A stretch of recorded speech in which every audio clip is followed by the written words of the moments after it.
Let's maul in the Central Committee. Let's cringe in the Central Committee. Let's bog in the Central Committee right now.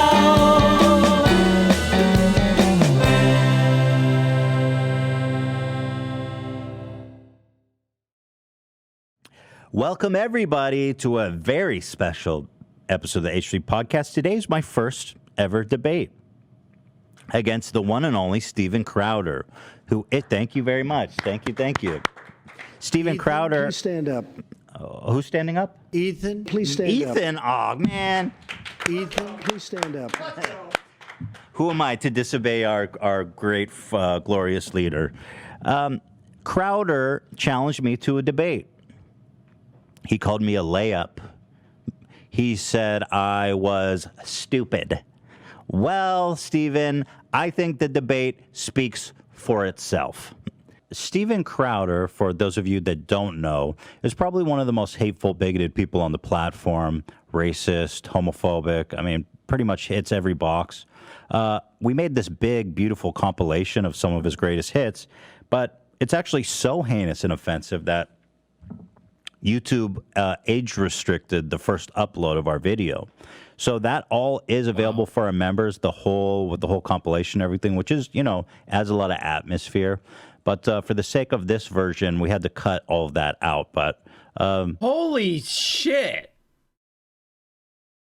Crowder legitimately re-edited the video to not hide his camera the whole time. LMAO, it's true. You can still hear Ethan saying, "Steven, show yourself," when he's visible. All right, let's press play. He is, let's just take my word for it in that case, a giant douche. Well, my tiff with Steven came when he said that our clip about COVID, when we were saying it's okay to listen to scientists, said it was his favorite clip of all time. We went back and forth for people who have been following, and Steven boldly challenged me to a debate and a video titled, "Your Move, Ethan." I will invite you on the show, Ethan Klein. I will have I'll follow you on Twitter. I will have Darren, my booker, reach out where you can come on this show. Darren's his dad, by the way, right? Just say your dad, bro. He keeps trying to hide that it's his dad. You guys will get more info about the dad. But Darren's his dad. We usually go after political figures, authoritative sources right on this show. Usually those are the people who we have to debate. Change my mind. Oh, yeah. Yeah, that's what Steven Crowder is famous for. Bringing authoritative experts, subject matter experts to debate. That's what Steven Crowder is famous for. Can I say one thing? The changed my mind meme was the most successful right-wing meme injection ever. Don't use this shit. Don't use this meme. Only use it in the situations where you are directly roasting Crowder. Or you totally sub him out. Fuck Steven Crowder, dude. It's not a debate, but we've had politicians, scientists, Pulitzer winners, and every now and then a layup crosses our path who we just kind of like the shtick that you're only capable of. Now, in our original video about Crowder, we had noticed that he had reached out to me to book me on his show, and he was kind of butthurt that I ghosted him all this time. And in this video, he claims here that he never reached out to a booker and that I'm lying about it. So here's what he says about that. I'm going to assume that you didn't blatantly lie in some of the things that you said, that you're just really lazy or incapable of your due diligence. So you said we'll get to a female booker reached out to you for the show. Hey, Gerald, have I ever had a female booker? That's a no. Never, that's ever. Now you're either lying. We don't work with women on this show. They don't have any women on that show. Or you're so lazy. Because I don't want to bully you, and then you go and try and get us moved. You're so lazy, you didn't even just verify the fact that it was complete. Well, you know what? I took this to heart. So I said, you know what, Steven, I am going to look into this. I found the email that was sent to me. It was very professional. And it still had her social media contacts on it. And so I followed her down on Instagram, and I said, hey, blank, did you ever do booking for Louder with Crowder? I'm just trying to verify that this email I got from you inviting me on the show is real or not. Thanks. Here's the email, by the way. Super professional. Definitely a real email, by the way. this one in particular. She immediately responded to me. She said, yes, I did booking for him years ago for a few months. I'm not quite sure whose contact you'd have now. I know his dad does his booking for him, though. Let me know if you need it to try to find his contact. Interesting that she knows that detail. That makes me think that is very real. It's magic. Thanks for and the... And that he's lying about inviting me on his show. How odd. Well, yeah, and while we're talking about lying, Stephen, why don't you tell him that you never filed a lawsuit? Tell us if you filed that lawsuit against YouTube, Stephen. Come on, be honest with your viewers. And, you know, Stephen says he doesn't want to bully me, but here he goes on to say this. And I am feeling very insecure now that Stephen has taken a shot at me. Wait, the Kleenex. Let me just say, first of all, you have... Hold on a second. We were making fun of the fact that Stephen had Kleenex on his table, which is pretty funny, let's be honest. He's sitting there with gun holsters and tissue. I mean, what, is he crying every second? So listen to this. Get out of here. That's due to allergies, okay? So I had a bronchial thing, which is community guidelines in a mutable condition. It's genetic. Oh, poor Stephen with his allergies. Don't put the tissue on your desk. It's fun. Jesus Christ. Crowder is such a fucking, like... He's an eggshell. He's got heart conditions. He's got bronchial stuff. For the guy walking around with the holsters and all sorts of shit, it's like... Don't make fun of my allergies, huh? It's like, okay, dude, like, Jesus. Maybe you shouldn't be so toxically... I mean, look at this. On his screen, he's got pipes. He's wearing holsters. And there's like... so. Is this a sponsor? The Spartan sponsor. My God, dude. Can you calm down? We're not going to think you're not a man. All right? We're lefties. We're not going to challenge. If you want to present as masculine, we're going to accept that. It's valid. Like, holy shit. All right, don't get so twisted up. Look how twisted he gets about me laughing about him crying all the time. He needs a box of tissue on his desk. But I guess there's a ceasefire here, so we can talk about any genetic conditions like the lack of chin, lack of beard, 120-pound man wearing the Cinderella bandana on his head. That one I didn't get. What's the 120-pound man? Cinderella? I couldn't really follow. If he's talking about me, I am not 120 pounds. Trust me, dude. We don't have it. Right. Wait, is he making fun of his yarmulke? Is that what he was doing? When he does that thing, he was making fun of the yarmulke, right? Like, cause Ethan is Jewish.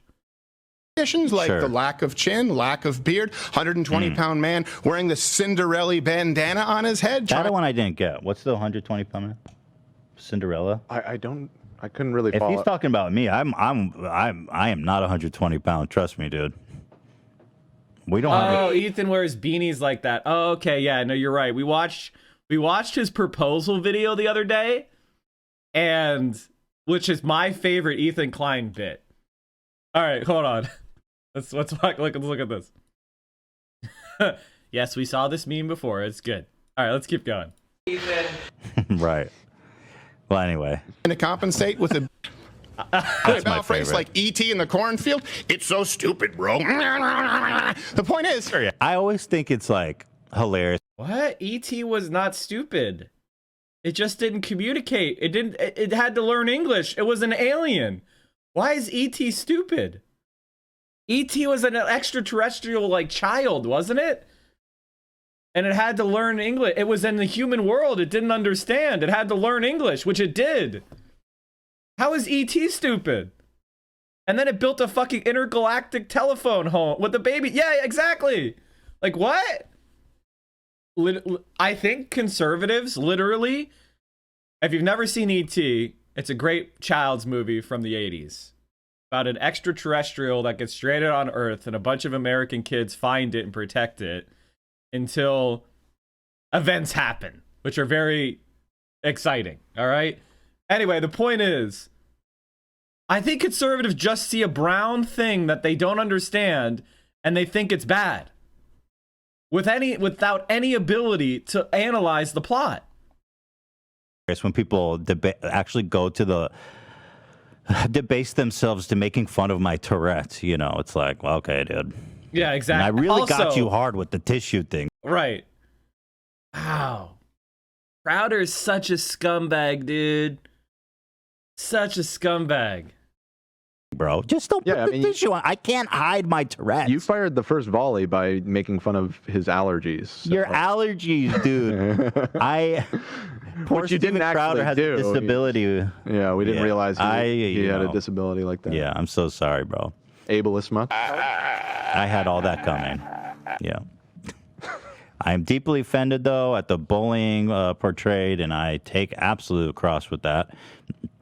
You know, and Dan had this one moment that actually went a little bit viral in the political community that Steven notably ignored during our tit for tat. I'll play it for you here. And this is where I'm leading to. A lot of people, but just because I feel like there's a decent chance Steven Crowder will see this, and this will be the only time that I get to say this. Debate Sam Seder, dude. Stop being such a pussy. I know that your dad doesn't want you to, and you know, but that was a long time ago. That was you're 3 years older now. It's time. It's time to debate Sam. So. And notably, he doesn't include this. He watches the whole clip, but not the debate Sam Seder. Weird, he didn't cover that part. He went into a lot of detail on everything else. Oh, yeah. Oh, exhaustive detail. Huh. Now, who is Sam Seder? Sam Seder is the host of a political left-leaning show. I'm so happy for Sam, dude. This couldn't have happened to a nicer person. Sam Seder is actually like the granddad. He's like the daddy of a lot of leftists on Twitch. He is of me. Like, Sam Seder brought me onto the online content creation. I was just a member of his community. I was working in politics in Pennsylvania. I would listen to his show. A lot of the time I was working. And after 2016 election, I was in one of the place I was working in 2016 in politics was a Obama Trump county in Pennsylvania. It was what's known as a pivot county. It was one of the places that caused Pennsylvania to go for Trump and for Trump to win the 2016 election. So I got involved in politics. Like, I was involved. So I called into Sam Seder's show to talk about like what I thought went wrong with the Hillary Clinton campaign and the Democratic Party's campaign in 2016. And so I went from like a member of the community to being kind of like one of their subject matter experts, one of their like friends of the show. I got more involved in the show. Eventually, Brendan went to work on a pilot, and Michael Brooks called me up and he said, "Hey, Mike, this was early in 2018, like January 2018. He said, "Mike, I know you're in between campaigns right now. Would you mind working on Majority Report as a producer?" And I was like, "Oh my God, I'd love that. Thank you guys. I was looking for a job while I find my next campaign. This is amazing. Thank you so much." And so Michael Brooks hired me into Majority Report. I worked as a producer with Sam. I helped, pick the stories. I would write briefs. Because Sam does the show right. Like, he's not like me, who just comes on at 10 a.m. and does shit, extemporaneously. He actually, like, pulls stories up. I would write summaries of stories. We would read them. We would discuss them. His shit was actually done correct. He would start at, 8:30, 8 o'clock in the morning and be prepping all the way to when his show starts. Anyway, really cool guy. I got involved in the Majority Report, like, as a producer, while Brendan was off working on a television pilot. And that's when I figured out, like, you know what? Maybe I can do this. I ended up leaving the Majority Report. I went and worked as a finance director and political director for a Senate campaign here in Pennsylvania. And after that, and after I finished that campaign in November, I was like, gosh, I think maybe I can do this. I started to think about like online politics content creation. I was like, I picked up a lot of skills from Majority Report. I have some good contacts. And so like Sam Seder is the reason why this show exists. Michael Brooks is why this show exists. Because they encouraged me, they brought me in, they valued me. And so I will always forever be grateful. And Sam Seder is like one of the best people. One of the best people. Thank you, Fox. online, and he's not like an asshole. He doesn't require you to have 1 million fucking followers to talk to you. He lets you call into the show. He's open with his community. I mean, the guy's great, and he's knowledgeable. Honestly, he is the one person that has always been, really, really, really kind to me, and really, really good at fostering young people who are not from Hollywood, who don't have relatives who are in the game, like really going out there and finding people from real life and like bringing them in. So that is why, we love Sam Seder so much, right? We love the Majority Report, and I know a lot of you came here from that community, so thank you for doing that. They finally opened a Discord like a month or two ago. Yeah, I need to hop into that, actually. I'm so glad Ethan helped set this up.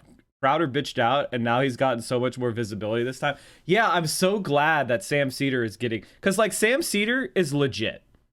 I don't agree with Sam on everything. I consider myself to Sam's left. I'm a democratic socialist. Sam is, a more, a progressive Democrat or a social Democrat, but a real social Democrat. Not like a Twitter social Democrat, all right? A real social Democrat, all right? He's not going around saying how great capitalism is. That's not what social Democrats do, all right? He's an actual social Democrat in the old school. Not the, I'm a neoliberal, but I'm embarrassed to call myself that social Democrat, which is 90% of the people on Twitter who are super confused about, what social Democrats are. So... Is he going to primary Chuck Schumer or not? Chat, don't worry, we're going to keep watching this content, but you're watching my show, so we're going to have fun. We're going to give you some deep, deep, deep lore. The Democrats have to get with the program and understand the way this stuff works is you take the power and you use the power, even if it means you're going to lose the power. Congress, right, will control things like commerce, interstate commerce. Soda can backwards. And has responsibility for the general welfare. You're not going to raise taxes on the bottom 20%. And it's absurd. It's silly. It's dumb. Medicare for all would go a long way to make people's lives that much better. I went out actually with those two guys for a drink the other night. I didn't pay. So that's the only thing I care about. I mean, frankly, I didn't have to pay. So how's that? People are ready for me, and I'm ready for them. This is the problem with politics. That it's all focus group driven. It's like what happened in the candidate. The campaign manager comes in and starts to corrupt the guy. Now, here's the thing, and I've been saying this for 2 years. Once you get in, the left is going to start a civil war in this country. The majority will impose its will on the rest of the country. This is a threat. This is a threat. Like a secession threat. It is a civil war threat, right? We have two choices. One is to embrace government, or there's going to be violence. That's the choices that we have, America. That's it. There's my viewpoint. Either you start letting states discriminate and create a race to the bottom, or there's going to be violence. The only thing that should give you any type of hope, although it's still incredibly disturbing, we're going to reduce, or we're going to land on an idea of government and the most appropriate size of government that maintains the order of power that I benefit from. The Chuck stops here. I'm Sam Seder, and I approve of this message.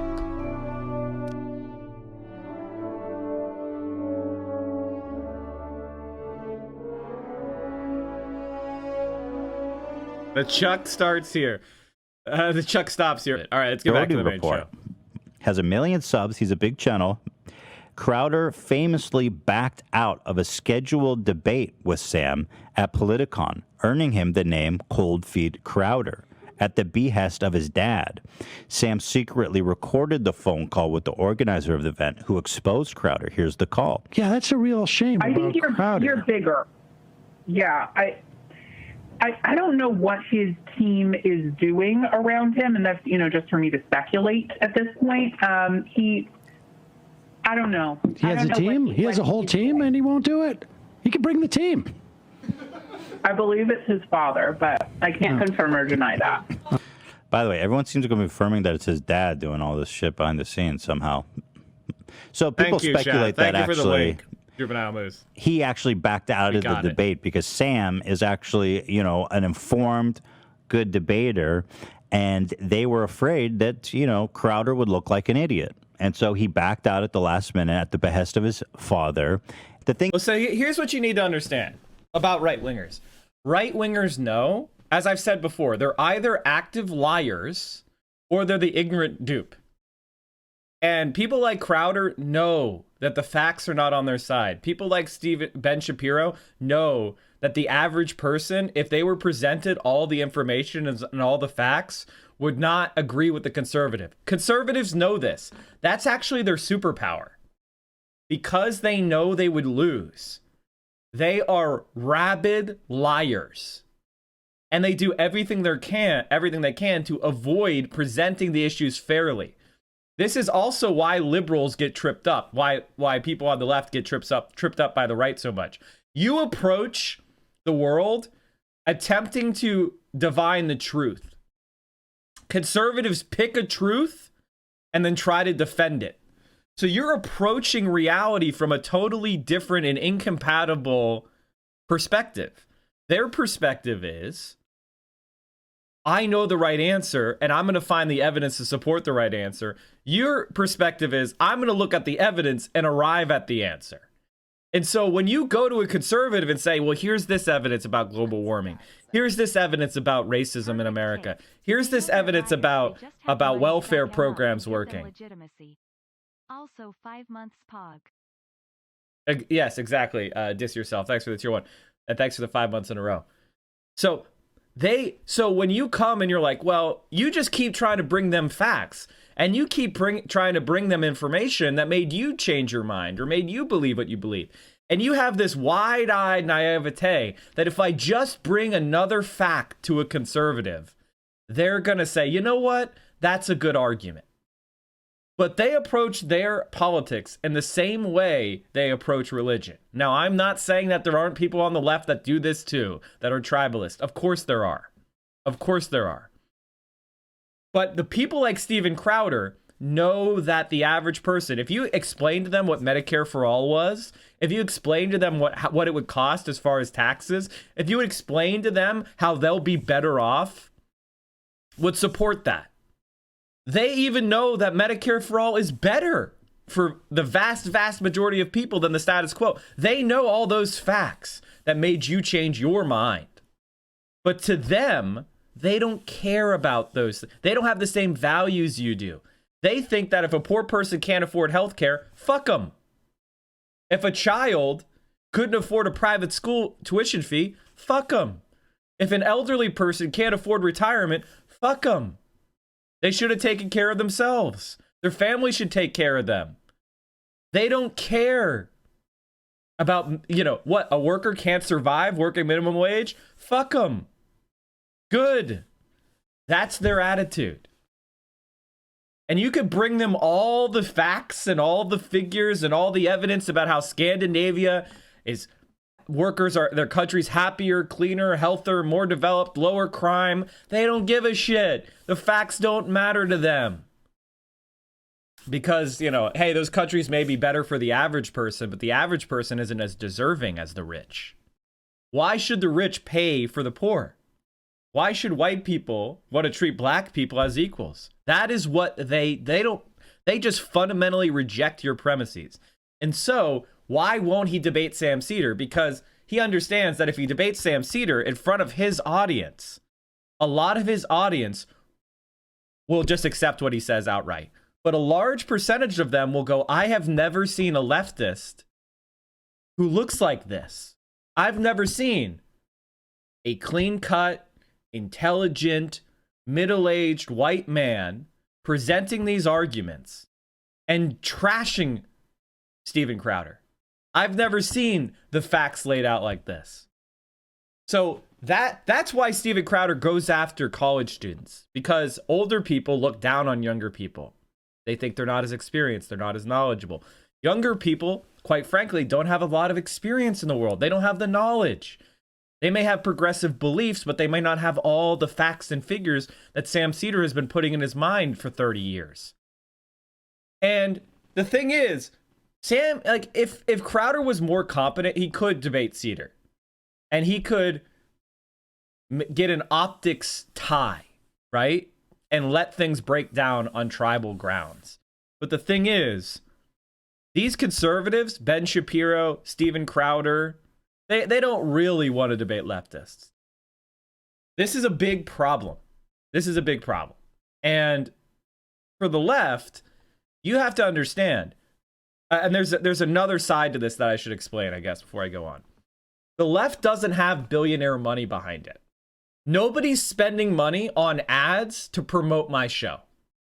There is no PR firm going out there and scrubbing from the internet every embarrassing clip of mine. There's nobody running around filing DMCAs and shaping opinion of me and buying ads for search terms and putting my stream on other people's streams. That's not happening. But for people like Steven Crowder and Ben Shapiro, millions of dollars, millions, is being spent to prop them up. So if you get a leftist on Steven Crowder's show or Dave Rubin's show or whatever, that's the exact opposite of what the billionaires are trying to do here. They're trying to cultivate an echo chamber. They're not going to give that clout that they paid millions of dollars for to a leftist for free and then get owned. Right-wing conservatism means you don't have to be right. You just have to be funny, and you have to ridicule and condescend to others, belittle your opponent, project confidence. These things require even a little charisma, though, which Crowder isn't capable. I mean, Woobagog, the thing is, centrists do the same shit. Like, I could think of people right now that do the same, that have the right-wing playbook, you know? The right-wing playbook works, you know, like, and poisoning the well, you know, attacking your opponents personally before you engage with them to let your community know they're a good target to bully, they're a good target to lie about, they're a good target to be bad faith with. That's a tactic that a lot of people use, right? Like, if you say to your audience, this person's a fucking cuck, loser, cringe lord, all right, let's have a debate, they're not even listening to that guy. What was the start of the mudslinging in politics? It's been happening since the very, very beginning. Here, I'll show you something. Find this. Hold on, let me keep playing this while I look. The thing is, he's happy to challenge me, somebody that has no political, very little. I don't spend my day talking and thinking about politics, nor am I a debater, nor am I, let's be honest, intelligent. So if he, right, let's be honest. So with all that being said, we figured let's get someone who is familiar with the topics, who does spend their time thinking about politics, and who is, you know, unlike me, smart. So we've got a little surprise for Steven Crowder. All right, hold on, I found something. Some political watchers are saying this could be the nastiest, most negative election season of all time. This campaign season seems like candidates have taken dirty to a whole new level. When pundits start shouting and politicians start calling each other's names, it can seem like a return to civility is not possible. Like oh God, Obama, return to civility, led to Donald Trump directly. Is there anybody who's been more out of touch than fucking Barack Obama? Legitimately, the most out of touch, horrible political pundit of all time. The very idea is a relic of some bygone era. John Adams is a blind, bald, crippled, toothless man who wants to start a war with France. While he's not busy importing mistresses from Europe, he's trying to marry one of his sons to a daughter of King George. Haven't we had enough monarchy in America? I'm Thomas Jefferson, and I approve this message because John Adams is a hideous, hermaphroditical character with neither the force and firmness of a man nor the gentleness and sensibility of a woman. If Thomas Jefferson wins, murder, robbery, rape, adultery, and incest will be openly taught and practiced. The air will be rent with the cries of the distressed. The soil will be soaked with blood and the nation black with crimes. Are you prepared to see your dwellings in flames, female chastity violated, children writhing on a pike? I'm John Adams, and I approve this message because Jefferson is the son of a half-breed Indian squaw raised on hoe cakes, and Hamilton is a Creole bastard brat of a Scotch peddler. The nastiest, most negative election. Candidates have taken dirty to a whole new It can level. seem like a return to civility is not possible. There you go. Don't look at reason, but that's pretty funny. That's pretty funny. So yeah, negative campaigns are pretty old. So let's all enjoy the debate. I'm really glad to have my next guest on the show, and I've always said this. I always respect people who enter into the arena. And we've had a lot of debates on this show, which is different from like a Change My Mind where we sit down and have conversations. But my old Brazilian jiu-jitsu coach always said, if you come a switch, we go switch. You go spicy, we're going to do a little spicy. So we always try and keep it as respectful as possible. And I really do appreciate the guy making the time because a lot of people has a huge YouTube channel. Oh god, dude, he's dripping with masculine insecurity, dude. Dripping with masculine insecurity. You gotta throw in the Brazilian jiu-jitsu, the Spartan armor systems. What is Spartan armor systems? Before we go on, body armor, bulletproof vests. He's selling body, that's his sponsor, body armor. Conservatives are so scared. Did you know the Spartans practiced man-boy? Yes, the Spartans were very much pederasts. The Spartans were very gay. Like, the Spartans were extremely gay. Like, of all the Greek city-states, the Spartans were, like, the gayest. And there's not that there's anything wrong with that. But, like, they talked about love between men being higher than love between man and women. They had what was known as catamites. You know what a catamite is, chat? You don't need to know what a catamite is. Don't look it up. If you don't know what it is, just don't look it up. Every time I see a right-winger doing Spartan shit, it's so funny because A, they were hyper anti-democratic. They were super gay. It's like the opposite of America. They were the opposite of America. They were proto-fascism, you know? They were a state where it was just and they lost. I just want to point this out. They lost the war. So they were obsessed with war, but they lost the wars. Like, they weren't even good at the one thing they were obsessed with. They lost wars.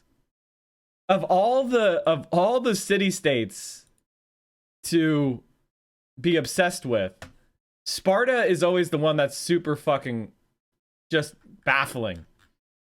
Meanwhile, the movie 300 depicted them as hetero straight warriors. I mean, Plato wrote at length of the virtues of consensual man-boy love. It was really weird, really. He was the OG NAMBLA guy. Yeah. At one point, Rome ignored them because they were so irrelevant. They were easily beaten.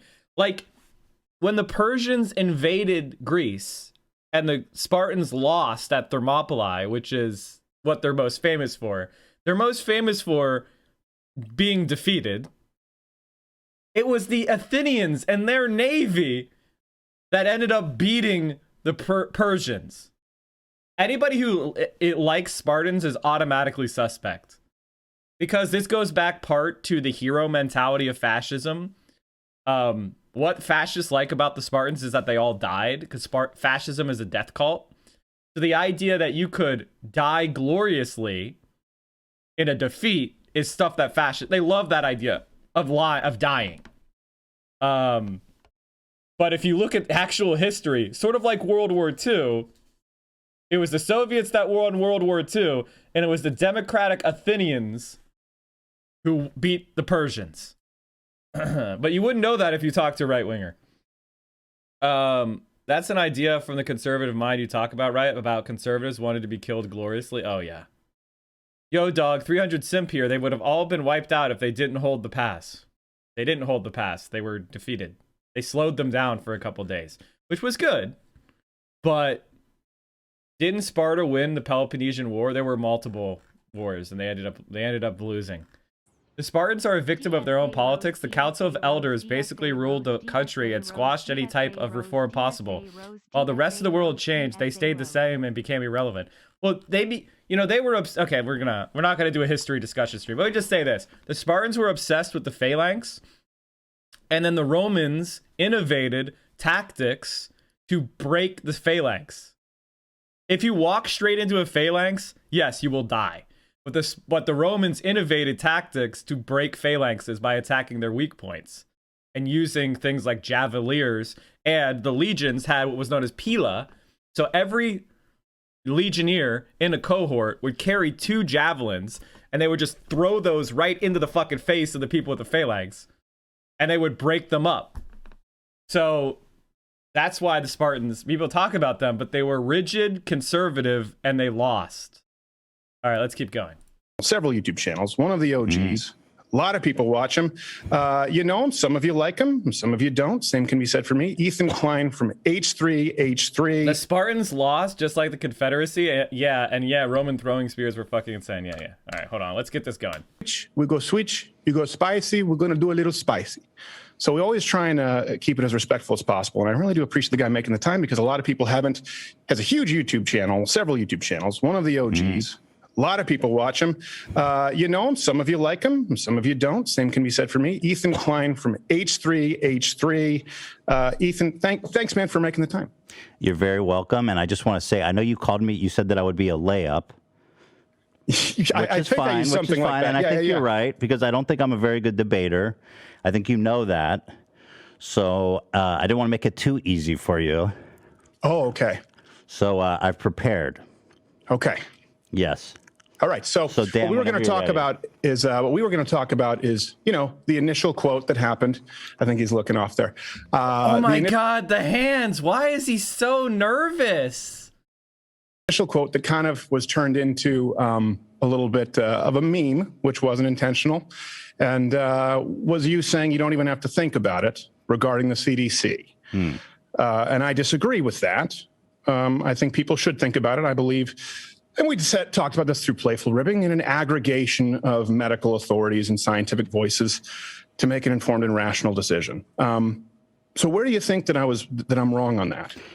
Stephen, do you know that the Spartans are like practice man love with children? Oh my God! Ethan brought it up too. Great minds think alike.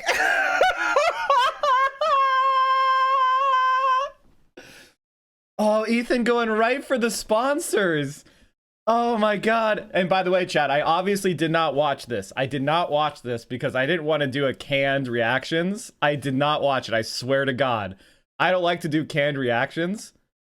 I swear to God, I did not watch this. Oh, geez. Okay, so this is what's going to happen. What did I tell you? He was going to do anything he could to avoid. Oh, there he is. Oh no, Sam Seder! What a fucking nightmare! You, I had no idea this was going to happen. I thought Ethan was a stand-up guy. This is where we are. Well, yeah, I told Dave. Remember I told you. I said this is. I guarantee you, he's going to do anything he can to avoid the debate. Well, I just think he believes that he should debate you. No, he doesn't. He just takes advantage of women with mental health issues. Steven, Ethan Klein doesn't stand up and do his own fighting. I gotta say. It's just hilarious. Let's bring on FM. You would do anything to avoid talking to me. I think the point that you made at the beginning of Joe Rogan. Yeah, Joe Rogan and Dave Rubin and Jordan Peterson and Noam Chomsky and Sam Harris. Everyone's been avoiding. And not just attempting to get your audience by jumping in. Well, I debated with Charlie Kirk. Stephen, I mean, it's about issues. Let's talk about those issues. That's what you're doing here. Valid points. You're so clever. I had no idea that you were taking your show off early last time, coming in today with your pig pen peanuts eyes. I wish everything. Oh my God! He just confessed. That's a confession. He confessed. He was watching MR, and when he ended his show early with Ethan, he admitted. That's a full-blown confession. Those are for the velveteen buttons. We must have been very worried about this, Stephen. I don't know why. No one's worried. Wait, what is he talking about Sam Seder's eyes for? What? What the fuck? Let's back this up. Oh, God. Let's talk about those issues. That's what you're doing here. Valid points. You're so clever. I had no idea that you were taking your show off early last time, coming in today with your pig pen peanuts eyes. I wish everything. You take those off for the velveteen buttons. We must have been very worried about this, Stephen. I don't know why. No one's worried about it, Sam. I didn't want to do it. Let's have the Sam, debate. come on. I'll tell you what. I have a general. This is a great opportunity. I don't start a debate based with people on a lie. And how about you get sabotaging? How about you get Stephen, show yourself, you coward. Stephen, show yourself. Don't show your co-host. Ethan, you should show yourself. Ethan, how can you respect yourself as a man, brother? Stephen, you are such a coward. Stop showing your little leprechaun co-host who comes out dressed like your sidekick. Come on, Ethan, why do you have to bring on a guy who has 30th of the viewership of yourself? Best thing I've ever heard. Holy shit. Steven Crowder fled from Sam Seder and then he fled from Sam Seder. Oh my God, this is incredible. So you have a guy with less viewers to come on to debate him because you can't? Well, obviously, if I'm a layup and not a debater. Well, look, you're the one who called. You're the one who got the one that got angry about it. All right. By the way, before we go on, I want to reference the eye thing. The eye thing keeps weirding me out. I don't know what the fuck he's talking about. If anyone else was confused as to why Crowder kept asking Sam to remove his glasses, here's an explanation from Reddit. Steven manages to quiet everyone to get their attention, but then instead of making a point or debating anything, he requests Sam remove his glasses. This was really odd and confused both Sam and Ethan, with Sam looking visibly confused. He then says to Sam, I want to see if you have little velveteen rabbit buttons, which adds to the confusion because it's not really an expression.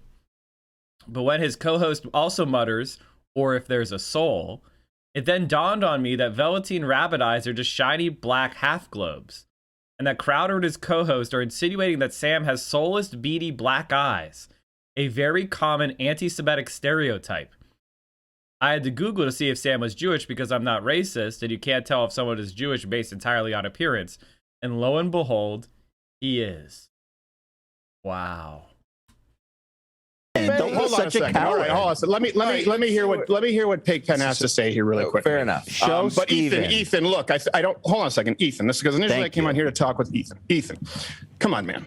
Look, the same reason that I haven't ever had a conversation with Sam Seder is the same reason that Joe Rogan, Sam Harris, Brett Weinstein, Dave Rubin, Ben Shapiro don't own anything. It's based on a lie, Ethan. Just like you claiming my Ethan. What's the lie? You claiming my booker reached out to you, Ethan, when you know that's not true. There's no one ducking you, Sam. I've never afraid. Sam, I think you're a smart guy. I can call out Mike Tyson. Understand why it doesn't mean that I'm ducking him. You are so worried about this. Why do you feel that anyone, Sam? Why do you feel that anyone owes you airtime when you have a 40th of the audience and you've been doing the show? I don't think anybody owes me airtime. I think that Ethan has just given it to me. I didn't ask him for it, and so you've been begging for it for a long time with everyone bigger than yourself. By the way, this is all a lie, Steven Crowder. Ethan reached out to Sam Seder, and the one thing Sam Seder doesn't have that Crowder has, first of all, Sam has 1 million subscribers. Crowder has, last I checked, 5.49 million. So Crowder has 5 times as many subscribers, 5.5 times as many subscribers. But you know what Steven Crowder does have? Billionaire backing, rich backing, flooding money in to advertise for him and spread him out there, because that's what they do. Same thing with Dave Rubin, same thing with Ben Shapiro, same thing with Prager University. Literal fracking billionaires and other billionaires, the Koch brothers, a whole network of rich fucks spreading these conservative influencers. You think Candace Owens is organic? H3 podcast gets more views per podcast video, but Crowder has almost twice the subs, Pepe Law. Well, that's because H3 is funny and organic, and Crowder is pumped up by right-wing ads. And that's why YouTube likes Crowder. Let's be honest here. Let's not leave these platforms. Let's be honest about the platform. What Crowder does, if he wasn't propped up by right-wing advertising dollars and money, would get you banned. Ethan tried to post a compilation of all his bigoted shit, and his fucking video was age restricted. Meanwhile, Crowder's there every day with no such restrictions. The right wing is astroturfed so unbelievably hard, you wouldn't believe it. And it's the same thing with the Tea Party. That was started, the Tea Party, Chad. Do you know where the Tea Party was started? The floor of the New York Stock Exchange. And it was instantly fucking promoted by every single Americans for Prosperity, Heritage Foundation, Tea Party, all that shit was all astroturfed and funded with billionaire money. We can see it from the beginning. And by the way, what's really funny is the whole thing the Tea Party was started, so that we wouldn't have to pay anybody else's mortgage, which is not what Barack Obama did. Barack Obama said, fuck you, poor people and middle class people. You lose your home. Hey, Wall Street, here's trillions of dollars of free money to rescue your ass. Normal people lost their homes. Wall Street banks got trillions. Thanks, Obama. Oh, it was the Chicago Board of Trade. Good point. Thank you, Devin Walker, for correcting me. Chicago Board of Trade. Sorry about that, chat. Chicago Board of Trade. That's where commodities and futures are exchanged. Sorry about that, chat. I didn't want to confuse you. It's all the same shit. It was literally on CNBC. What's your solution to 2008? Nationalize banks, postal banking, pay off, have federal assistance for mortgages directly so that people stay in their homes. What was known as cram downs. A cram down, which was a mandatory haircut on everybody's mortgage. So like, because the housing prices went down, if your mortgage was underwater because you bought the house during the height of the bubble, that the banks would be forced to mark down the mortgage to the market value of your home. That's known as a cram down. That would lower your monthly payment because the principal would be reduced. And so a lot more people would have been able to afford their home. And instead of just giving free money to Wall Street banks, the government would take ownership shares of the banks. They would take equity and they would get, and so the profits of those banks would, some of the portion of them based on the equity gained by the government would go to the government and to the people to refund them for the fucking bailout they did. That's just, you know, what a more left-wing approach would have been, as opposed to saying fuck you to all the people and have them lose their home. Millions of people lose their homes. And so what happens is he uploads 15 times more, has less than a 50th of the audience. Well, that's why he wants to debate you, is so he can build his... Sam, come on. Your audience cares that I only have 1 million subscribers and you have, what, 6 or 7 million subscribers? Let me answer. Can I answer your question? Can I answer your question? Can I answer your question? Sure. You want me to answer your question? My audience would say Sam who? Just like Joe Rogan's audience and Ben Shapiro's and Dave Rubin. Who I am. Now they all know who you are because you had to shoehorn yourself into another coward show. College students, every day that you do that, change my mind. Hold on a second. They don't know who those college students are. This is another lie. This is another lie. Let me clarify, Sam. Let me clarify, Sam. The change my mind, everyone knows on the show, right? We've had professors on the... How did you know I ended my show early last week, Stephen? If your audience doesn't even know me... Because you're an idiot. And half of your staff doesn't like you. Because I'm a diehard fan. Yes, it's because he's a diehard fan. I've heard of you, but I just met you. Why not? Congratulations, Sam Cedar's fan. Stephen, have a conversation. I will talk about every time I try and talk, you're interrupting, Sam. Stephen. Right now, I'm trying to talk with you. You're interrupting, Sam. You bombarded the show. Okay, you bombarded my show under a false pretense. You claimed that just like you claimed that I ducked the debate with you under a false pretense. Have I ever? That is what the Politicon people told me. Oh, is that what they told you? So you're just lazy with your research? And if big tech is... You continue with the lie. You need to research and say, did Stephen ever accept? They said... By the way, chat, if Stephen is so frustrated about this lie being spread, why not just debate Sam Cedar? You take all the wind out of his sails. And what I want to say right now, this is better than my wildest dreams. This is exactly what Steven Crowder is. He was frightened. He's been caught. And now his entire audience is going to be made aware of the fact that he's been ducking Sam Seder for years. Pathetic, man. Pathetic, dude. Crowder is trying so desperately to not let Sam say even one thing. He straight up ignores everything he says and talks over him the entire time. He's a petulant child trying to explain why he doesn't have his homework ready for class, except he does it with abject bigotry, too. The fear in his voice is palpable, a cornered dog. Yeah, like, this is one of the things that one of the talents you need to learn is Sam is doing a good job of maintaining his emotional state, which is very smart. Not getting mad, not getting annoyed. But he needs to kind of ignore what Steven Crowder is saying and just plow on with sentences, which can be hard to do when someone's screaming in your ear. That I understand exactly that. But Sam is doing a pretty good job. And he actually lied about his pregnant wife having an emergency. Fucking hilarious, dude. Let me explain to you.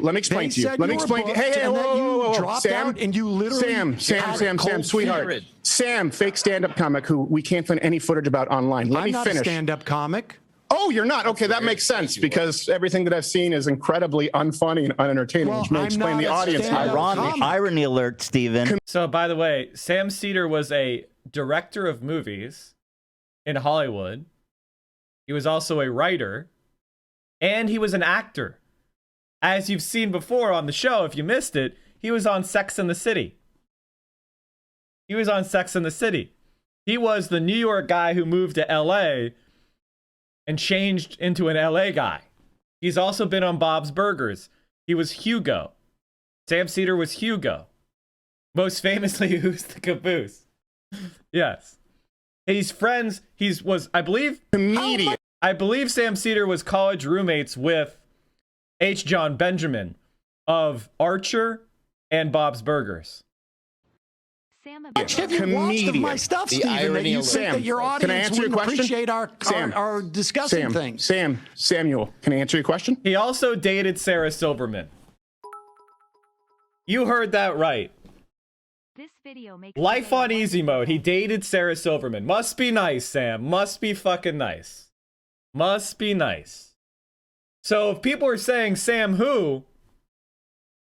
Actor. Thespian, author. He wrote a book called Fubar. He's a published author. America's right-wing nightmare, Fubar. Published author. Actor, thespian. Content creator galore. I mean, what doesn't he do?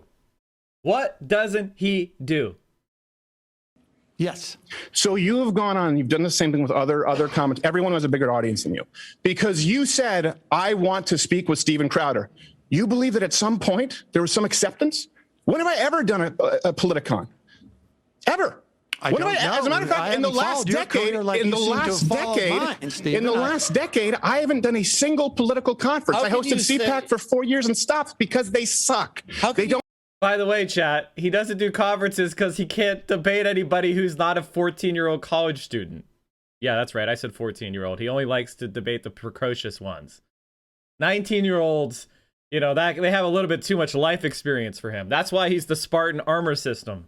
He likes to get into conversations with young people.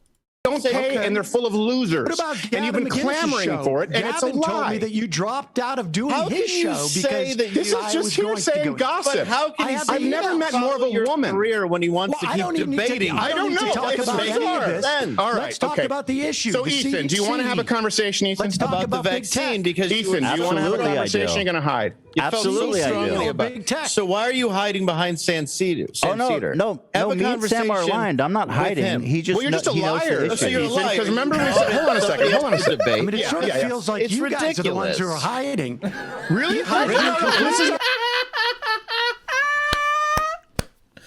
This is incredible. This is the greatest thing I've ever seen. Sam Seder bringing up evidence that Steven Crowder ducked from him, including recorded conversations with the head of Politicon, is an example of Steven Crowder running and hiding. Him monitoring Sam's show, which he confessed. He's obviously scared of Sam Seder. Why else would you go through all this? Like, chat, if I was going to debate a conservative and a different conservative showed up, I would be like, all right, whatever. Let's fucking do this. I'll debate you both. And then it would be like, he's obviously, like, who cares? Like, what? Actually, who snuck in on you? Who's the guy who never appears on stage, never does a live show, but is never even allows a shadow of comedy to be perceived on his program? It's just hiding. Right. Everything we do is out in the open. H3. Steven, you're wearing a holster. We agreed. So what? Hold on a second. Yeah? So? I want to normalize responsible gun ownership. Is that your debate? No wonder you had to bring in a hack for you. Well, no, you're talking about comedy. That's a debate strategy. That's not very funny. You have a holster, bro. Also, your you have a holster. Spartans. He takes advantage of mentally ill women for a show. It's about gay boy love. Okay. All of it. All right, Sam. You got it. You got it. I hope you have a wonderful highlight reel. Hold on. Let me just make one point. Hope you enjoy Politicon. Hold on. Let me make one point, Steven. Take it easy. Steven, don't bail. Guys. I appreciate it. Don't bail, you coward. Hey, Sam, one thing before I go. Can you take off your glasses? Steven, hold on. One thing before I go. Can you take off your glasses? We just want to see. I just want to see if you take them off. If you have the Velveteen Rabbit buttons. That's the only thing I'm curious about. It's the only interesting part about it. Or if there's a soul. Let's debate. Take off the glasses. Let's debate, Steven. Don't hide behind the glasses. Don't be a coward. Don't say let's debate, Ethan. That is absolutely anti-Semitist tropes at 100%. 100%. So apparently they were doing some that was anti-Semitism right there. The idea that Jews don't have souls and they've got black eyes, that's fucking anti-Semitism for sure. Then you've lost coward. Debate the issues. What does it matter who you debate, coward? All right, good. You guys are good. Thank you. Coward. Won't even take off the glasses. I was right. All right, yeah, you can run away. You run away twice. Cold feet again. Come on, Steven. Wow, dude, I can't believe he admit to following. He admitted that he followed the show last week. We got him. He admitted that he watched the show last week. We got him. Dude, we played him so hard because he literally was following. He saw that you went live, dude. We fucking got him. Oh my God, we fucking nailed him. Holy shit. So do you want to respond to, here, you want to throw him up, Dan? Yeah. Do you want to respond to anything he said now that he's not talking over you? Well, I mean, look, this is beautiful. He's obviously lying about the idea that he wouldn't want to do a debate with me because his audience wouldn't know. Here's a guy who literally tracked my show last week because he was afraid that this would happen. Here's a guy who claims to have watched, I don't know what it is he said he watched, but he's not worried about audience not knowing who he's debating because he sits down with random college kids and sandbags them on their campus. I have the recording from Politicon when they called and he backed out. I have emails from Gavin McInnes, whose show I would have never gone on, except he offered up a debate with Crowder, and Crowder left. And so, I think Steven is afraid of debating somebody. Look, I do a political show every day. It's dry, I don't. It's boring, it's obvious. and you don't. Yeah, exactly. And so if he wants to debate the issue. Okay, Sam, way to sell the show. I do a political show every day. It's dry, boring. H3 audience, you don't even want to check it out. All right? Like, it's a boring show. By the way, that's not even true. The one thing that we learned from Majority Report is to try to throw in some jokes, try to throw in some emotion, try to be funny from time to time, but also be very fact-based. Have serious people on. That's what I try to do with my show. He does it. He's an expert. He's got a whole team. He's doing a great job. But goddamn, Sam, you got to sell the show a little. Leftist marketing, I know, right? To be honest, it's a little dry and boring. No. I mean, it's just the hour-long interviews are a bit much sometimes. You should get in a good with Crowder's dad so he'll date you sometime. Oh my God. When does Mike put in any comedy? From time to time. I'm more angry than that. The H3 bump is serious. Hassan got thousands of their viewers. Oh yeah, hell yeah. This is classic self-deprecation. Yeah. He's just trying not to be a capitalist. What? You're on H3 show. Fucking promote yourself. What? You're doing him this is amazing content. What's the difference between me and anybody in the world? I mean, only that he is convinced that for whatever reason, he's nervous about debating me. I don't know why. I don't know why that's the case. But I debated Charlie Kirk at Politicon. It was fine. I thought Kirk did a fairly good job. I think Steven's not a total idiot, but I also do think he's a bit of a liar. I mean, yeah, we even went through the effort of tracking. Oh, no, you guys are right. Last Perfy Sage says, please note how shaky and nervous Crowder sounds before Sam popped on the call. Oh, my God. He was incredibly nervous. He was incredibly nervous. It was absurd. It was absurd how nervous he was. Down this claim that he never booked us for the show. I mean, here's the email, super professional. So I was like, I reached out to the girl. She said, I said, did you send me this email? She said, yes, I did. Years ago, for a few months, I worked for Steven Crowder booking. I'm not quite sure who you'd contact now. I know his dad does the booking for him. Let me know if you need me to try to find you. How would she know that if she didn't work for them?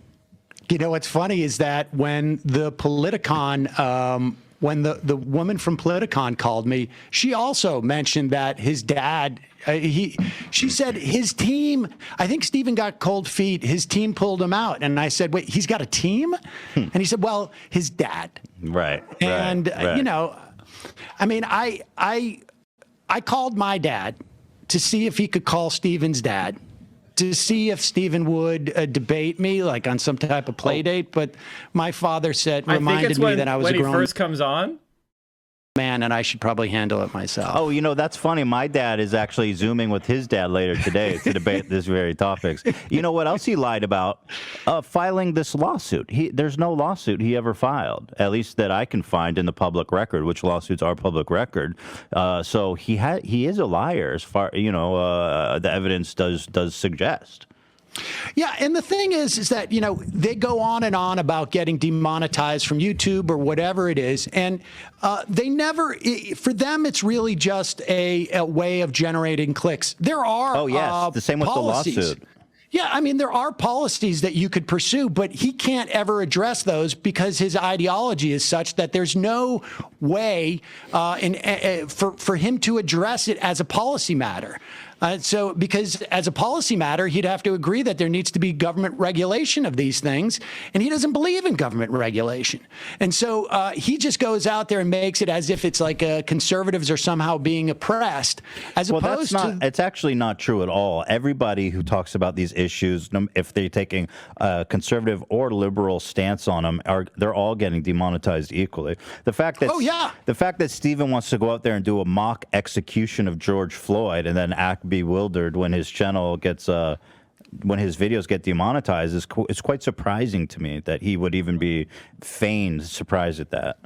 Well, not only that, Chad, it's disgusting. And first of all, the mock execution of George Floyd was one of the fucking biggest cell phone fails I've ever seen. He couldn't last 30 seconds in the position that Derek Chauvin was in for 9 minutes. He had his guys like sitting on their own heels with their knees not even on his neck. It was so pathetic. The Steven Crowder shit. When we were covering the George Floyd trial and we saw that, it was so comical. Here, let me show you the tweet I did. Yeah, we get, I don't know what our percentage of demonetization is for our videos. It happens. We just don't whine about it like they do and use it to generate clicks. It's because we're willing to talk about topics that we know. I mean, we don't do shit like what Crowder does that are just out and out racist and homophobic. But we will talk about. Here, I'll show you the tweet I did. Yo, Crowder, you're a total racist, fascist piece of shit. Here's Crowder reenacting George Floyd. I mean, the guy's knee, the one on his shoulders is not even there. It's a minute and a half in. Look at this. His knee is not even on his shoulder blades. Look at how he's sitting over his heels. And this is what actually happened. I took this screenshot from the trial, by the way. This is from the official prosecutor's presentation because we covered the George Floyd trial here. Look at this shit. The toes were off the ground. He was standing up straight, not sitting on his heels. So the body weight was completely on George Floyd's neck. And you could see right here on the arrow that his neck is not on, his knee is not on the shoulders. It's on the neck. It's practically folding his ear up. Compare the two, dude. Absolutely disgusting, man. Protests, we will talk about, political situations that advertisers don't want to be a part of. Absolutely. And that's just part of doing the job responsibly, is understanding you're not going to be able to suck $1 out of every single bit of content if you're actually, trying to, make a point about issues. And one other thing he keeps bringing up, apparently the reason he's ducked you, Sam, is because you only have 1 million subscribers. I know it. And I'd actually challenge somebody to go through all of the interviews he's done and find any with under 1 million, because that would be quite ironic. Yeah, I find it hard to believe that Steven has that metric, particularly since half of his, all of his change my minds are with college students who may not even have. By the way, does anybody have a video of a Steven Crowder debating anybody with less than 1 million subscribers? Does anybody have a video of that? What does it matter who you debate, coward? All right, good. You guys are good. Thank you. Oh, he got caught. He got caught. I didn't even notice it. YouTube channel. Right. You have more subs than them, surely. At least a couple more than that. Yeah. Oh, there he is. Oh no, Sam Seder. What a fucking nightmare. So you have a guy with less viewers to come on to debate him because you can't?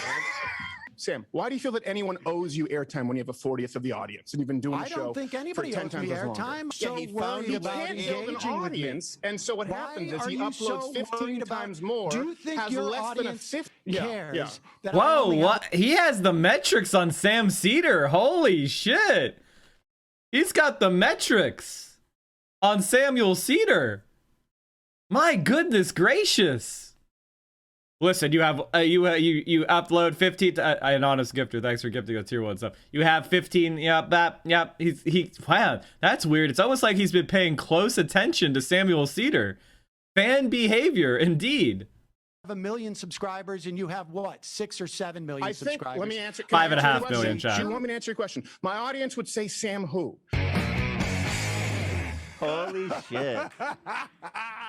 So do you want to respond to anything he said now that he's not talking over you? He's obviously lying about the idea that he wouldn't want to do a debate with me because his audience wouldn't know. And so, I think Steven is afraid. And one other thing he keeps bringing up, apparently the reason he's ducked you, Sam, is because you only have 1 million subscribers. I know it. And I'd actually challenge somebody to go through all of the interviews he's done and find any with under 1 million, because that would be quite ironic. Yeah. I want to be really clear before we go on down the trail about what the video was about, and it was that the AIDS epidemic and the reporting and the cultural hysteria was a hoax. I would say that actually in that video I'm probably doing a lot more for people to avoid AIDS than my critics. That's a very interesting argument. I don't think I could agree with that. Okay. The last is probably, this is the biggest complaint that I had about the video, and well, it really comes down that. Without antiretroviral medication, the chances of getting it was a lot higher. Let me ask you this: Magic Johnson's doing great. Magic Johnson's kind of a piece of shit. Let's debate, Steven. Don't hide behind the glasses. Don't be a coward. Congratulations, Sam Seder's fan. Steven, there's no way you can use Sam. My audience would say Sam who? He's nervous about debating me. I don't know why. I don't know why that's the case. I think Steven's not a total idiot. She said, I think Steven got cold feet. He's obviously lying about the idea that he wouldn't want to do a debate with me because his audience wouldn't know. Coward. All right, let's keep going. Well, I feel we got him pretty good here, Sam. Well, I would have liked to had an exchange of ideas with Steven, so I'm a little bit disappointed. And I know how much you were looking forward to that too. But I guess Steven is just more interested in personalities than he is actually debating issues. Yeah. It's sort of sad. It is It's sort of sad. sad. One more It is time. sad Here's the because Twitter he link. claims One more he's a time. AOC unfollowed you last week. No, he she didn't think didn't. much in this case. I got to wonder if there are members of his audience right now who are. How many times did he say in the Made you look. preface of going on air with you? You know, a lot of times people won't show up for debates with me. And Here we are, baby. He only wants to debate, people who have a perspective on the left that have a YouTube channel that's over 1 million. Well, maybe you've got to expand your horizons a little bit. Maybe you should be looking to debate people who are actually proficient in debating and the topics itself. Instead of, he referred to me as a layup, and I would agree with him in that I'm not politically savvy and I'm not a debater. So what actual value is there in debating me for him other than for him to look smart and get an easy point? Exactly. But let me say this, that the original points that you were making about when it came to like the masks, I've interviewed, I don't know, half a dozen different epidemiologists, maybe a little bit more over the past year on the show, some of the top epidemiologists in the country. And the fact of the matter is that there was confusion and really not the science was not settled on the way that COVID was transferred. They didn't realize that it could be aerosolized. But the bottom line is that wearing masks, once they understood this, the downside to wearing masks is nil. Zero. Well, yeah, according to Steven, scientists are not ever allowed to change their mind. See, scientists need to be right the first time and only the first time. They're not allowed to change their stance with data and research. And if they do, then they're frauds forever. Crystal Conifer, thanks for the sub, by the way. I mean, I even saw Steven Anonymous, talking about, thanks for the gift as well. Fauci was wrong about Slurgo, AIDS thank back you for in, the what was it, the early 80s, and that's proof. Right. Fauci was wrong sometime previously in his career, so therefore he is a fraud forever. Speaking of fraud, I noticed that Crowder put up an email, making a big deal about these emails from Fauci, and one of them he put up was from February 12th, where Fauci was saying, we don't think masks for the general public is going to be that effective or make a point. Which is what he said publicly. Which is what he said publicly a month later. But the fact is that the development of the science behind aerosolization of the virus was an ongoing effort. It wasn't until late April that they started to realize this is the way it's going through there. And then it's not easy to take a novel new coronavirus and assess what are the size of the particles. But the bottom line is once they said do masks, it is an easy lift to wear a mask. It sucks, but it was the safest thing to do. And I'm sitting here with a study.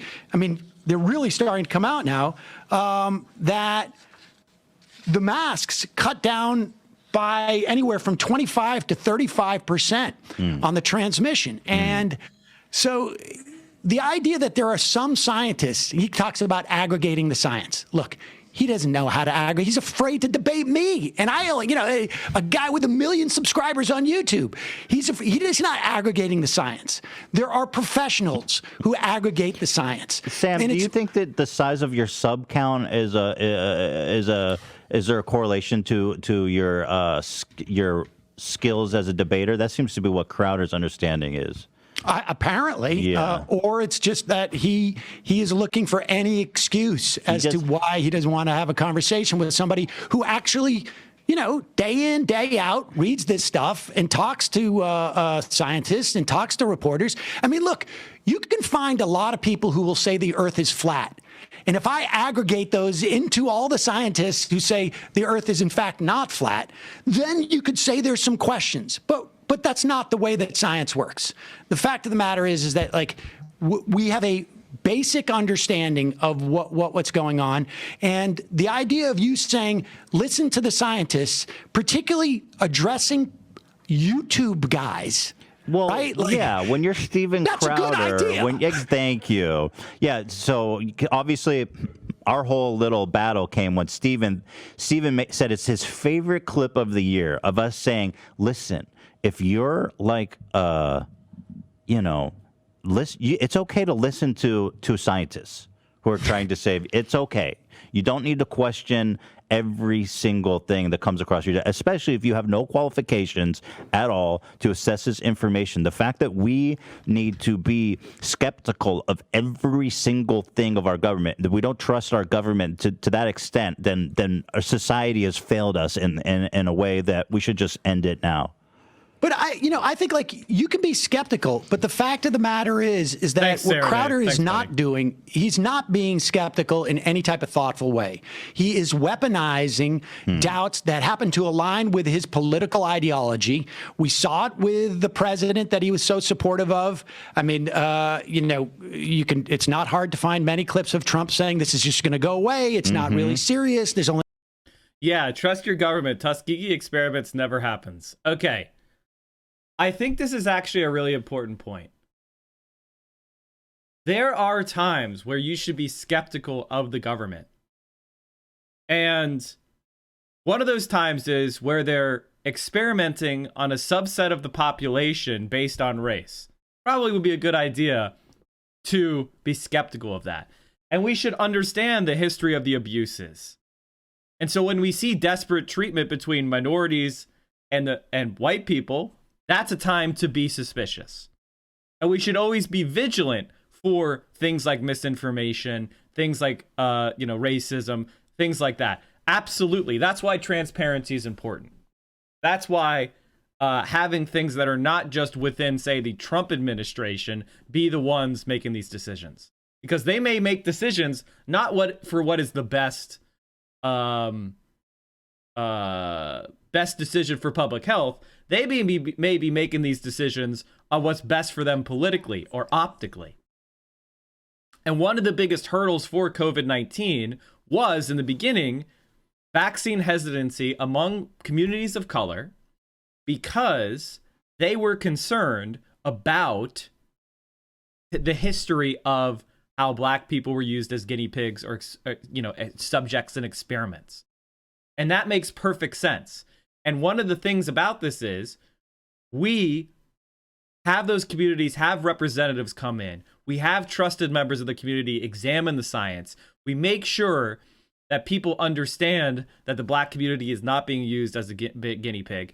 And we have that history in mind going forward. Now, when the government suggests that everybody wear a mask, that is not a guideline that's being applied just to black people. That is not an experiment. There is no new drug or chemical being tested. That is a public health measure with no risks that may increase the community's resistance to a virus or a pathogen. Bringing up Tuskegee to argue against common sense public health measures like that is 100% spitting on the Tuskegee experiments and the victims of that atrocity again. Using them to inflict more harm is super fucked up. And what's so funny about these conservatives and these anti-science pieces of shit is they continually make straw man arguments about what we are saying, which is not that you should trust the government blindly, not that you should do whatever the corporations say, but that we, as a global community with scientists from around the globe, come together, work on this pandemic collectively for the benefit of all, and then we all adhere to these common sense decisions made by our public health experts, checked by public health experts in other countries, inside the government and outside the government, and we come to a consensus of what's the best thing to do. Not just blindly follow the CDC no matter what.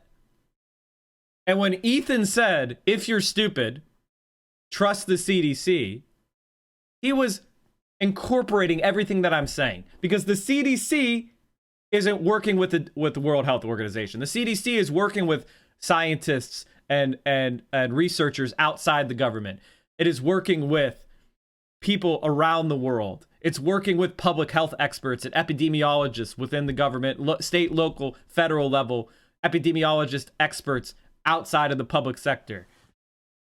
So, or the private sector. All of that is being incorporated. So when the CDC puts out a guideline about wearing masks or socially distancing, that is something you can trust because of that process that we just talked about. And if you lack the skills to meaningfully contribute, you're better off just following the directives of the public health officials, especially when they are such low demand as wear a mask. And because crimes happened in the past doesn't mean that we need to compound on those crimes and spread a pandemic that's going to disproportionately kill black people. Because COVID-19 did exactly that. COVID-19 disproportionately killed people of color. So it's super disgusting to use the memory of Tuskegee to kill black and brown people more because you don't want to wear a fucking mask because you're a baby. Only a couple of cases. We shouldn't even test. Right. And Crowder, that's why Crowder was doing it. I mean, if he was doing a genuinely skeptical, sort of like categorization and cataloging of the science and laying it out there in a way that showed some measure of integrity. But let's be honest. I mean, people just watch this. Crowder had the opportunity to debate this with somebody who is serious about it and wanted to debate with him. I did nothing but, approach this with a respectful manner. And he was afraid to do that because he knows he's full of it. So and he's much just delivering talking points that, his NRA buddies, give him to go. Yeah, it's all part of the big grift that all these conservative media, it's like you said, it's like they suck every dollar out of every controversy, and that's all that matters to him because, he's got these big, beautiful leather holsters, and those things don't fill themselves, And, it is worth mentioning once again that he noticed that you ended your show early last week. And That's right. And we specifically were like, I know he's watching because he's so afraid of Sam that we need to pre-record something, air it so that he thinks you're live.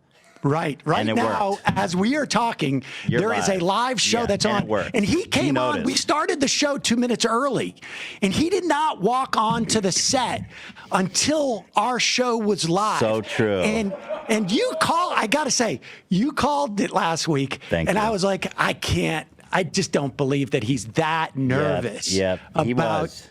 I can't believe he admitted it. What a dumbass to admit it. And also, like, the alternative Guys, chat, this is, honestly, listen, this doesn't matter. This is not going to change the world, but goddamn is it funny. It is fucking hilarious that these conservatives are exposed. And here's the thing. They're frightened of the left because they know the left would win. They know the left has the better arguments. They know it. They admit it. That's why he's ducking Sam Seder. Sigma Sam. And it's hilarious and satisfying because right now, chat, we've got Joe Biden as president. It's the presidency of Joe Manchin. Things are slow. We're in the eye of the hurricane. The Democrats are fumbling the ball. It gets frustrating. It gets dirty. There's no progressive leader that's galvanizing us all to pull in the same direction. Everybody's backbiting and fighting over the dumbest interpersonal shit. Cringe is the order of the day on the left. But this has been fucking hilarious. This has been a lot of fun, and it's one of those moments of just realization that they're scared. They're frightened. You just love to see it. I think that Sam could show up, and I can't wait to show my audience how this moron who's been dogging me supposedly and sending people to debate me and this and that, I'm going to put this to rest once and for all. If Steven Crowder was as much of a man as he seems to be with his, all his weightlifting and his gun and his holster. He's got a weapon, for God's sakes. Yeah. I'm coming unarmed. Hands up. If you want to shoot, go ahead. How much shoot. alpha brain do you think he takes in the morning? He's probably juicing, and the idea that Oh shit! Sam Seder just endorsed my theory. Sam Seder endorsed my theory. Okay, it's not my theory. I just noticed that, the heart condition is very similar to, hypertrophy of the cardiac muscle, gives you those symptoms of being in a panic attack. You use, steroids or HGH, that can happen. I'm not saying that he does that. Steven Crowder does that. I am not saying that I know for a fact that Steven Crowder uses steroids. I'm just saying I would be interested in him taking some, tests, some blood tests, right? And he does really have toxic masculinity. In the sense that he's constantly trying to show you how big and tough and manly he is. he had at least a week in advance knowledge. He literally uses women as an insult. True. He did there when Sam came on. He said he was gossiping like a woman. Come prepared to debate somebody who actually reads this stuff and spends. He gave a pro steroids take on his show today.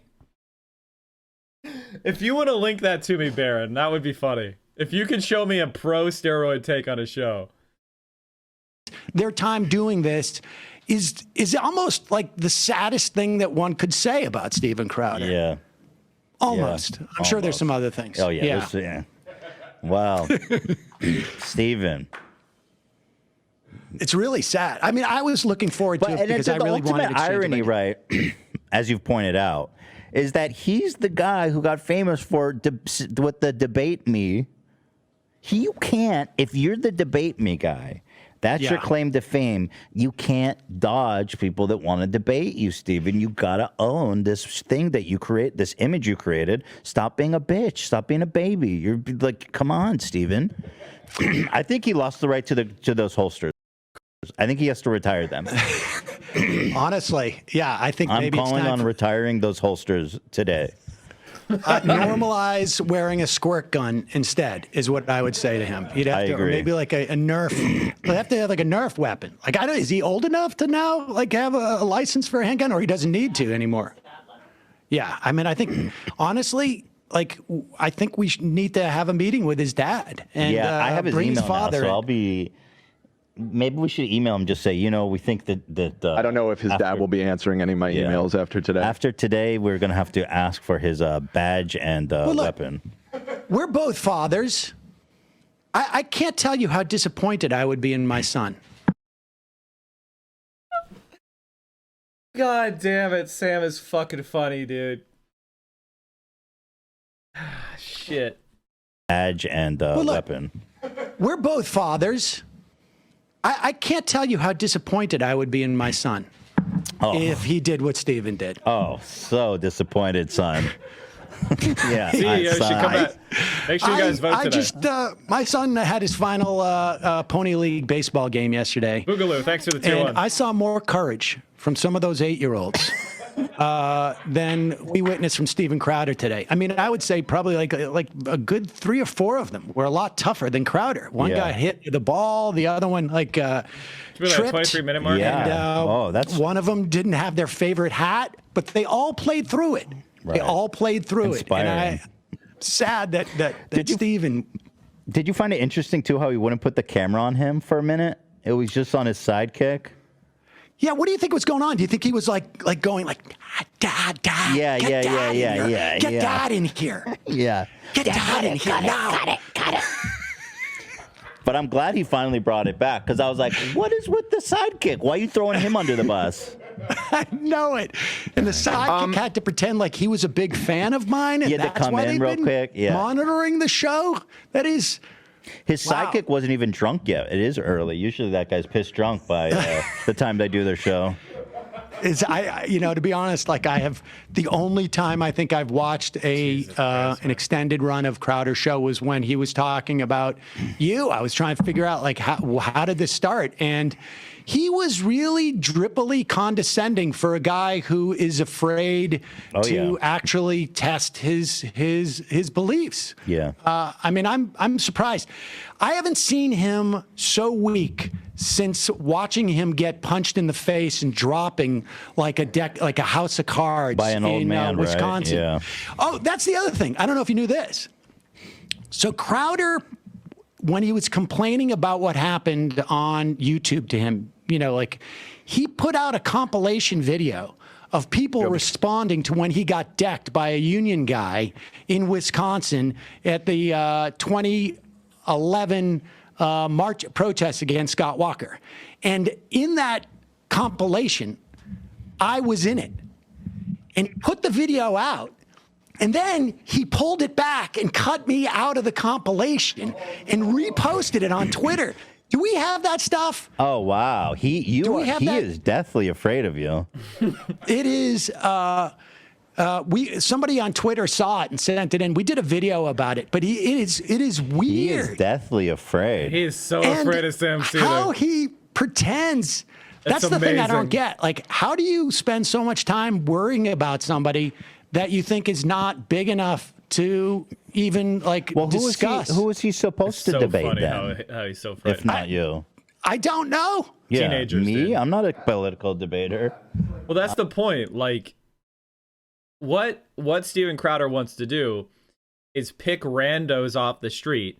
This is what idiots do. So this is what centrist morons do as well. They'll complain about a bad take some 80-follower account on Twitter does and go, lefties on Twitter are doing this. And they'll blow up this 80-follower Andy with 2 likes on their tweet. And they'll use that to fucking paint the entire left with a broad brush. The left doesn't know anything about economics. The left doesn't know anything about health care. The left doesn't know anything about climate change. Look at this bad take about gender. And they'll blow up somebody who doesn't have media training, who is not a influencer, is not somebody who isn't like a professional who's trained in making rhetorical arguments. And they'll trash that person relentlessly, and they look good to their followers because they get to paint the entire left as bad and uneducated and uninformed. That's the trick. Now, they're not going to want to debate anybody with a good debate moderator, right? They're not going to debate anybody on the issues, on the points. And when they do get confronted by those debates, you know what they do? They will drill down on semantics for an hour. What is socialism? Can you define socialism? That's not what socialism is. Socialism is this. They will not talk to the person about their actual ideas, their actual proposals. They'll drill down on definitions. They'll drill down on semantics. And they'll waste everybody's time, and they'll posture, and then they'll pretend like they won the debate. That is the move of people that are ignorant dipshits. And that's one of the reasons why I think these debates are usually not very productive. And here's the thing, chat. Was this a productive debate? Was this a productive debate about the CDC?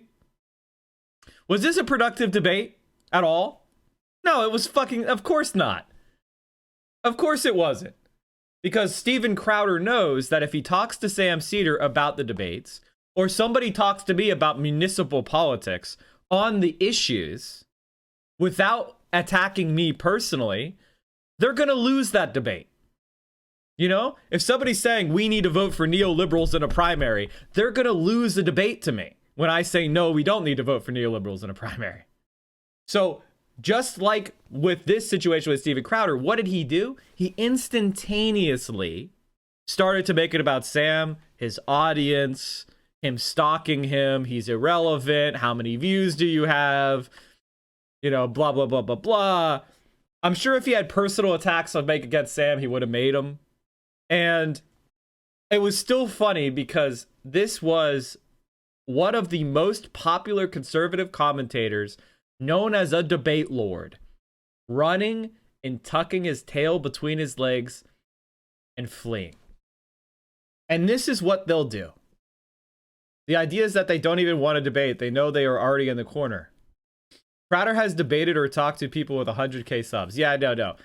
All right, we're almost done. I'm just some dumbass. Yeah. I mean, I don't know. Maybe he's trolling through to find makeup tutorial sites that have like 2 million subscribers, or I mean, anybody who doesn't Minecrafters have a lot of subs.